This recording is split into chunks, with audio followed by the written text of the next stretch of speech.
The former vice president won 82% of the Chicago vote. In a virtual briefing to reporters today, the city says the Texas governor has dramatically increased his fleet of buses he's sending to Chicago. He plans on sending 20 to 25 buses a day. Just in this past week, we had 63 buses. Meantime, the city is opening a new shelter every 6 days.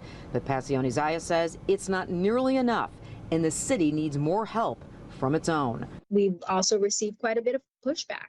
And so we really need the help, from community as well as alders to assist us in being able to get people off of the police station floors. Last month, the Johnson administration asked all 50 city council members to identify available land or buildings in their wards as potential shelter sites.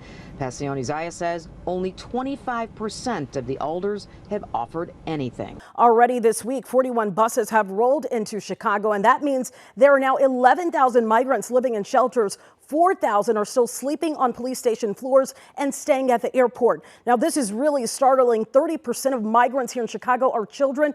Majority of them are attending Chicago public schools. Right now, the state is footing the bill for what they call temporary housing, apartments and homes that are rented out for migrants. The state is paying on the high end $9,000 in rental assistance. The cost, or I guess the payment towards the landlord, is based on market rate.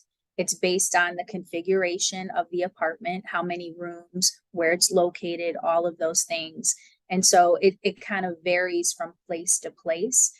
We ran out of time, but I did reach out to the city to see how many asylum seekers are currently taking advantage of the rental assistance program. We haven't heard back from the city on that. The city put $4 million towards helping migrants get temporary housing. The state added $38 million to that. Dozens of residents gathered here at the park last night. They were vowing to stay overnight to see if migrants would be moved into the field house. Frustrated neighbors in the city's Galewood neighborhood on the far west side say despite the city's plans to put a migrant shelter on hold at the Amundsen Park Fieldhouse, park supervisors were told to turn their keys in last night.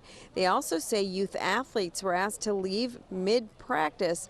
Donald Glover, president of the Amundsen Park Advisory Council, says this is the city just doing whatever it wants to do. Well, we were told it was on hold, and this was all done right. Really bad. The alderman had said that this was all, resolved, and it's not.